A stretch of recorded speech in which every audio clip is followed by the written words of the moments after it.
na natay isa ka bulto bay. Lanot mga 50 kilos siguro na.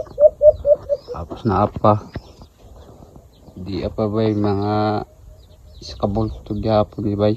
Dungaga pagyapon nato gaslit bay. Para dagan-dagan natong lanot. Bawi na sa atong kago bay. So takabawi sa atong baboy bay na patay ang bay bakting sa 11 isa rin nabilin. Takabaw isa kan bay bahong alaw taan bay ing ani mangguro ng magbuhi taghayop no kaysa manok po di nga na mga mata ang piso ang sa nakaning kuan